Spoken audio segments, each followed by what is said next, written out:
प्रधानमंत्री स्वर्गीय अटल बिहारी वाजपेयी की हाल ही में अभी पुण्यतिथि थी।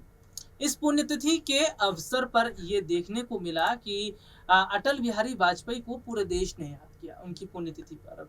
और पूरे देश के लोगों ने उनको याद करते हुए कुछ कविताओं का शेयर किया, कुछ उनकी यादों को लेकर शेयर किया।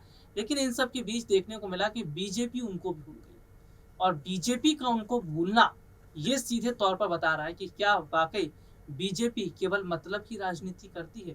क्या केवल मतलब की राजनीति ये लोग कर रहे हैं? क्या मोदी सरकार मतलब की राजनीति कर रही है? ये बात मैं क्यों कर रहा हूँ, मेरे पास उसका पूरा सबूत है, और वो रिपोर्ट में आपको जरूर पढ़कर बताऊंगा। इसके साथ ही वो खबर आपके टेलीविजन स्क्रीन पर इस वक्त चल भी रही होगी। ठीक है, तो मैं अपने दर्शकों को बता देता हूँ कि देश में भारतीय जनता पार्टी की पहली सरकार देने वाले भारत रत्न पूर्व प्रधानमंत्री स्वर्गीय श्री अटल बिहारी वाजपेयी जी की अभी हाल ही में चौथी पुण्यतिथि थी। इस मौके पर देश भर में अटल जी को याद किया गया, लेकिन उनके अपने ही शहर ग्वालियर में बीजेपी ने अटल जी को भुला दिया। कमल सिंह का बाग में अटल जी का पैतृक निवास है। वहां हर साल अटल बिहारी वाजपेयी पुण्य तिथि पर पुष्पांजलि होती है, लेकिन इस मौके पर जो है नहीं हो पाई।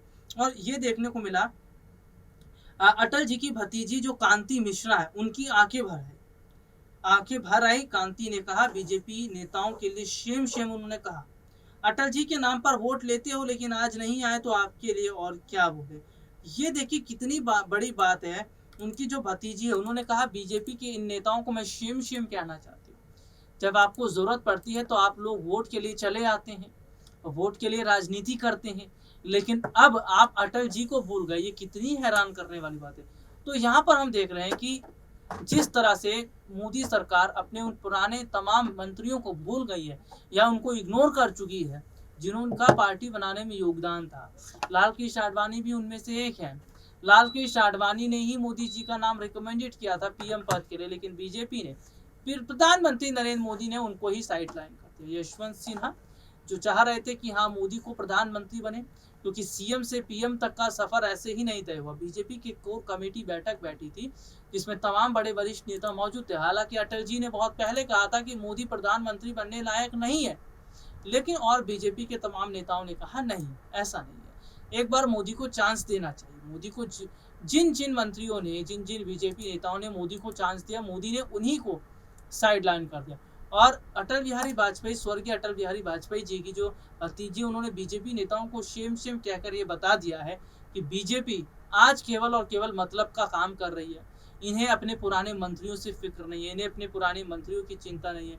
हमने देखा है लाल कृष्ण आडवाणी की हालत को, हमने देखा है मुरली मनोहर जोशी जैसे नेताओं की हालत को, यशवंत सिन्हा जैसे नेताओं की हालत को। तो यहाँ पर हम देख रहे हैं कि मोदी सरकार जो है वो आज अपने मन मुताबिक काम कर रही है।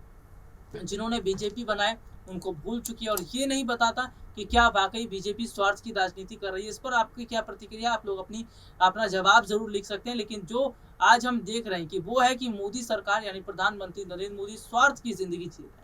उन्हें केवल अपने से मतलब है, देश से मतलब नहीं है। क्योंकि एक बड़ी खबर और भी निकलकर सामने आई कि भाई देश में एक बार फिर दूध के दाम बढ़ा दिए गए हैं।